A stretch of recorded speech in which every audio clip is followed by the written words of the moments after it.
ನಮಸ್ಕಾರ. ಪರ್ಫೆಕ್ಟ್ ರುಚಿ ಚಾನಲ್ಗೆ ಸ್ವಾಗತ. ಎಗ್ ರೈಸ್ ಈಸಿಯಾಗಿ ಟೇಸ್ಟಿಯಾಗಿ ಮಾಡೋದು ಯಾವ ರೀತಿ ನೋಡೋಣ ಅಂತ ಬನ್ನಿ. ಬೇಕಾಗಿರುವ ಸಾಮಗ್ರಿಗಳು: 5 ಮೊಟ್ಟೆ ತಗೊಂಡಿದ್ದೀನಿ, ರುಚಿಗೆ ತಕ್ಕಷ್ಟು ಉಪ್ಪು, ಮತ್ತೆ ಹಚ್ಕಾರದ ಪುಡಿ ಅರ್ಧ ಸ್ಪೂನಿಂದ 3/4 ಸ್ಪೂನ್ ತಗೊಂಡಿದ್ದೀನಿ, ಅಂದರೆ ಇದು ಸ್ವಲ್ಪ ಸ್ಟ್ರಾಂಗ್ ಆಗಿದೆ. ಮತ್ತೆ ಇದು ಸೇಮ್ ಮೆಜರ್ಮೆಂಟಲ್ಲೇ ಧನಿಯಾ ಪೌಡರ್ ತಗೊಂಡಿದ್ದೀನಿ. ಮತ್ತೆ ಇದು ಗರಂ ಮಸಾಲ ಒಂದು ಅರ್ಧ ಸ್ಪೂನ್ ತಗೊಂಡಿದ್ದೀನಿ. ಮತ್ತೆ ಮೆಣಸು ಪೌಡರು ಸ್ವಲ್ಪ ತಗೊಂಡಿದ್ದೀನಿ, 1/4 ಸ್ಪೂನ್ ತಗೊಂಡಿದ್ದೀನಿ. ಮತ್ತೆ ಇದು ಒಂದು ಅರ್ಧ ಸ್ಪೂನು ಮ್ಯಾಗಿ ಮಸಾಲ ತಗೊಂಡಿದ್ದೀನಿ. ನೆಕ್ಸ್ಟು 2 ಈರುಳ್ಳಿ ಕಟ್ ಮಾಡಿ ಇಟ್ಕೊಂಡಿದ್ದೀನಿ. ಮತ್ತೆ ಚಿಕ್ಕದು ಒಂದು ಕ್ಯಾರೆಟು, ಒಂದು 8 ಹುರುಳಿಕಾಯಿ ತಗೊಂಡಿದ್ದೀನಿ. ಮತ್ತೆ 2 ಹಸಿಮೆಣಸಿನ್ಕಾಯಿ ಕಟ್ ಮಾಡಿ ಇಟ್ಕೊಂಡಿದ್ದೀನಿ. ಸ್ವಲ್ಪ ಕೊತ್ತಂಬರಿ ಮತ್ತೆ ಎಣ್ಣೆ ತಗೊಂಡಿದ್ದೀನಿ. ಬಾಣಲಿ ಇಟ್ಟು ಸ್ಟವ್ ಹಚ್ಕೊತಾ ಇದ್ದೀನಿ. ನೋಡ್ರಿ, ಒಂದು 4ರಿಂದ 6 ಸ್ಪೂನು ಎಣ್ಣೆ ಹಾಕೊತಾ ಇದ್ದೀನಿ.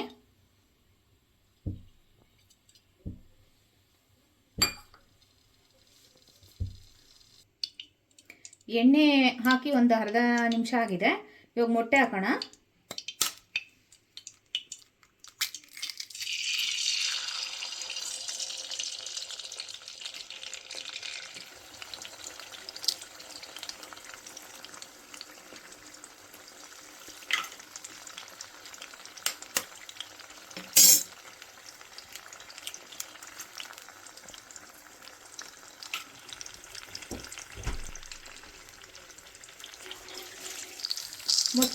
ಮೊಟ್ಟೆ ಹಾಕಿ ಆಗಿದೆ ನೋಡಿ, ಆಡಿಸ್ಕೊಳ್ಳೋಣ.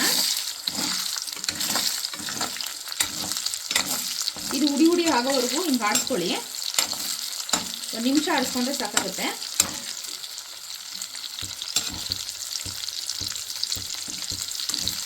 ನೋಡಿ, ಈ ಯೆಲ್ಲೋ ಕಲರ್ ಹೋಗ್ಬೇಕು, ಎಲ್ಲ ಹರಡಾಗುತ್ತೆ. ನೋಡಿ, ಹಿಂಗೆ ಹರಡಾಗುತ್ತೆ. 1 ನಿಮಿಷ ಆಡಿಸಿದ್ರೆ ಸಾಕು, 1 ನಿಮಿಷನೂ ಬೇಕಾಗಲ್ಲ.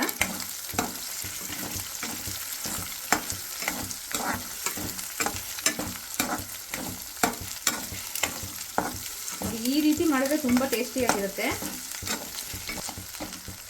ಈ ಟೈಪ್ ಮಾಡಿದ್ರೆ ನಿಮಗೆ ರೋಡ್ ಸೈಡಲ್ಲಿ ಸಿಗುತ್ತಲ್ಲ, ಆ ಟೇಸ್ಟ್ ಬರುತ್ತೆ. ತಿನ್ನೋದಕ್ಕಂತೂ ಮಸ್ತ್ ಇರುತ್ತೆ. ನೋಡಿ, ಈ ಹದಕ್ಕೆ ಬಂದಿದೆ. ಇವಾಗ ನಾನಿವಾಗ ಇದು ಈರುಳ್ಳಿ ಆ್ಯಡ್ ಮಾಡ್ಕೊತಾ ಇದ್ದೀನಿ.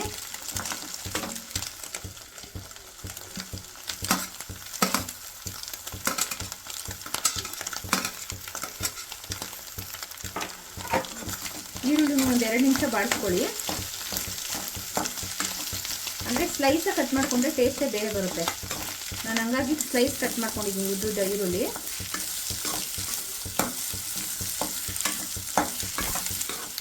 ನೋಡಿ, ಈರುಳ್ಳಿ ಹಾಕಾಗಿದೆ ಒಂದು 2 ನಿಮಿಷ. ಮತ್ತು ಹಚ್ಚಿಟ್ಕೊಂಡಿದ್ನಲ್ಲ 2 ಮೆಣಸಿನ್ಕಾಯಿ, ಹುಳಿಕಾಯಿ ಮತ್ತು ಕ್ಯಾರೆಟು ಎಲ್ಲ ಮಿಕ್ಸ್ ಮಾಡ್ಕೊಂಡು ಹಾಕ್ಕೊತಾ ಇದ್ದೀನಿ. ಇದು ನಿಮಗೆ ಎಣ್ಣೆನಲ್ಲೇ ಸ್ವಲ್ಪ ಬಾಡಬೇಕು. ಒಂದು 4 ನಿಮಿಷ ಬಾಡಿಸ್ಕೊಳ್ಳಿ, ಕರೆಕ್ಟಾಗಿ ಬೆಂದಿರುತ್ತೆ. ಅವಾಗ ಅದು ಸ್ವಲ್ಪ ಮೆತ್ತಗಾಗುತ್ತಲ್ವ, ನಿಮ್ಗೆ ಗೊತ್ತಾಗುತ್ತೆ. ಅಷ್ಟೊತ್ತಿನವರೆಗೂ ಬೇಯಿಸ್ಕೊಳ್ಳಿ, ಮೆತ್ತಗಾಗೋವರೆಗೂ. ನೋಡಿ, ಕಲ್ಲರ್ಗೆಲ್ಲ ಕಾಣಿಸ್ತಾ ಇದೆ. ತಿನ್ನೋದಕ್ಕೂ ಅಷ್ಟೇ ಚೆನ್ನಾಗಿರುತ್ತೆ. ನೋಡಿ, 4ರಿಂದ 5 ನಿಮಿಷ ಆಗಿದೆ. ಜಾಸ್ತಿ ತರಕಾರಿ ಎಲ್ಲ ಮೆತ್ತಗೆ ಮಾಡಿದ್ರೂ ಚೆನ್ನಾಗಿರಲ್ಲ. ನೋಡಿ, ಮೀಡಿಯಮ್ ಆದದಲ್ಲಿ ಇರಲಿ. ನೋಡಿ, ತರಕಾರಿ ಬೇಕಂದರೆ ಹಾಕ್ಕೊಳ್ಳಿ, ಇಲ್ಲಾಂದರೆ ಬೇಡ. ನಾನು ತರಕಾರಿ ಹಾಕಿದ್ದೀನಿ. ತರಕಾರಿ ಹಾಕಿ ಮಾಡಿದ್ರೆ ಬೇಗ ಕ್ವಿಕ್ಕಾಗಿ ಮಾಡಿಬಿಡ್ಬೋದು. ಒಂದು 5 ನಿಮಿಷಕ್ಕೆಲ್ಲ ಎಗ್ ರೈಸ್ ಆಗೋಗುತ್ತೆ. ತರಕಾರಿ ಹಾಕಿರೋದ್ರಿಂದ ಸ್ವಲ್ಪ ಲೇಟ್ ಆಗಿದೆ ನನಗೆ. ನೋಡಿ, ಆಗಿದೆ. ಇವಾಗ ಇದಕ್ಕೆ ಉಪ್ಪು ಸೇರಿಸ್ತಾ ಇದ್ದೀನಿ. ನೋಡಿ, ಉಪ್ಪು ಸೇರಿಸ್ತಾ ಇದ್ದೀನಿ ರುಚಿಗೆ ತಕ್ಕಷ್ಟು. ನೀವು ಎಗ್ ರೈಸ್ ಸ್ವಲ್ಪ ಆದಷ್ಟು ಕಮ್ಮಿ ಹಾಕ್ಕೊಳ್ಳಿ. ಮೊಟ್ಟೆ ಸ್ವಲ್ಪ ಉಪ್ಪಿನಂಶ ಇರುತ್ತೆ, ಹಾಗಾಗಿ ನೀವು ಉಪ್ಪು ಸ್ವಲ್ಪ ಜಾಸ್ತಿ ಹಾಕಿದ್ರೆ ಉಪ್ಪಾಗ್ಬಿಡುತ್ತೆ. ನೋಡ್ಕೊಂಡು ಹಾಕ್ಕೊಳ್ಳಿ ಉಪ್ಪು. ನೋಡಿ, ಉಪ್ಪು ಸೇರಿಸಾಗಿದೆ. ನೋಡಿ, ಉಪ್ಪು ಹಾಕಿ 1 ನಿಮಿಷ ಆಗಿದೆ. ಇವಾಗ ಈ ಪೌಡ್ರುಗಳೆಲ್ಲ ತೊಗೊಂಡಿದ್ನಲ್ಲ, ಪೆಪ್ಪರ್ ಪೌಡ್ರ್ ಒಂದು ಬಿಟ್ಬಿಟ್ಟು ಇನ್ನೆಲ್ಲ ಇವಾಗ ಆ್ಯಡ್ ಮಾಡ್ತಾ ಇದ್ದೀನಿ.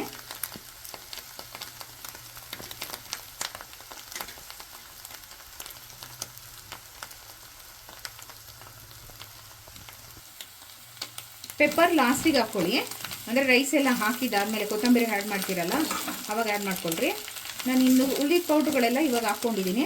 ಇದನ್ನು 1ರಿಂದ 2 ನಿಮಿಷ ಬಾಡಿಸ್ಕೊಳ್ಳೋಣ.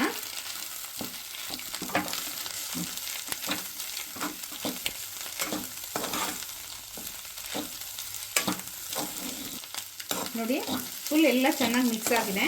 1 ನಿಮಿಷ ಆಯಿತು. ಇವಾಗ ರೈಸ್ ಹಾಕ್ಕೊತಾ ಇದ್ದೀನಿ. ರೈಸ್ ಆ್ಯಡ್ ಮಾಡ್ತಾ ಇದ್ದೀನಿ. ನಾನು ಇಲ್ಲಿ ಒಂದು ಇಬ್ಬರಿಗೆ ಆಗೋಷ್ಟು ರೈಸ್ ಮಾಡ್ತಾ ಇದ್ದೀನಿ. ನಾನು ಇಬ್ಬರಿಗೆ ಆಗೋಷ್ಟು ರೈಸ್ ತೊಗೊಂಡಿದ್ದೀನಿ.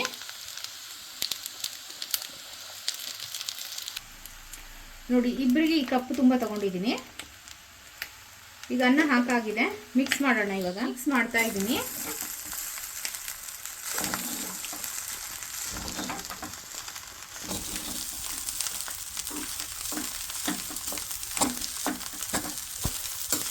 ಸ್ವಲ್ಪ ದೊಡ್ಡ ಬಾಣಲಿ ತೊಗೊಬೇಕಾಗಿತ್ತು, ನಾನು ಚಿಕ್ಕ ತೊಗೊಂಡೆ, ಆದರೂ ಪರವಾಗಿಲ್ಲ ಮಾಡ್ಬೋದು.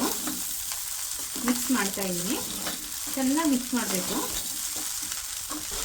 ಪೆಪ್ಪರ್ ಆ್ಯಡ್ ಮಾಡ್ತಾ ಇದ್ದೀನಿ. ಪೆಪ್ಪರ್ ಮತ್ತು ಕೊತ್ತಂಬರಿ ಆ್ಯಡ್ ಮಾಡ್ತಾ ಇದ್ದೀನಿ. ಇದನ್ನು ಹಾಕ್ಬಿಟ್ಟು 1 ನಿಮಿಷ ತಿರುಗಿಸ್ಬಿಡೋಣ. ತಿರುಗಿಸಿ ಸ್ಟವ್ ಆಫ್ ಮಾಡೋಣ. ನೋಡಿ ಒಳ್ಳೆ ಮಿಕ್ಸ್ ಆಗಿದೆ. ಇವಾಗ ನಾನು ಅವಾಗಲೇ ತರಕಾರಿಗೆ ಉಪ್ಪು ಹಾಕ್ಕೊಂಡಿದ್ದೆ. ಇವಾಗ ಅನ್ನಕ್ಕೆ ಮತ್ತು ತರಕಾರಿ ಎಲ್ಲ ಹಿಡಿಯೋ ಥರ ಉಪ್ಪು ಹಾಕ್ಕೊತಾ ಇದ್ದೀನಿ. ಸ್ವಲ್ಪ ಹಾಕ್ಕೊತಾ ಇದ್ದೀನಿ. ನೀವು ಸ್ವಲ್ಪ ನೋಡ್ಕೊಂಡು ಹಾಕ್ಕೊಳ್ಳಿ ಉಪ್ಪು. ನೋಡಿ ಉಪ್ಪು ಹಾಕಾಗಿದೆ. ಈಗ ಒಂದು ಒಳ್ಳೆ ಮಿಕ್ಸ್ ಮಾಡೋಣ. ಎಲ್ಲ ರೆಡಿ ಆಗಿದೆ. ನೋಡಿ ಬಿಸಿ ಬಿಸಿ ಬಿಸಿ ಬಿಸಿ ಎಗ್ ರೈಸ್ ರೆಡಿ ಆಗಿದೆ. ಈಗ ಸರ್ವ್ ಮಾಡ್ತೀನಿ. ಸರ್ವ್ ಮಾಡ್ತಾ ಇದ್ದೀನಿ. ಈರುಳ್ಳಿ ಜೊತೆ ಕಾಂಬಿನೇಷನ್ ಚೆನ್ನಾಗಿರುತ್ತೆ. ಈ ವಿಡಿಯೋ ಇಷ್ಟ ಆಗಿದ್ರೆ ಪ್ಲೀಸ್ ಲೈಕ್ ಮಾಡಿ, ಶೇರ್ ಮಾಡಿ, ಸಬ್ಸ್ಕ್ರೈಬ್ ಮಾಡ್ಕೊಳ್ಳಿ. Thank you. ನೆಕ್ಸ್ಟ್ ಯಾವ ರೆಸಿಪಿ ಬೇಕು ಅಂತ ಕಮೆಂಟ್ ಮಾಡಿ.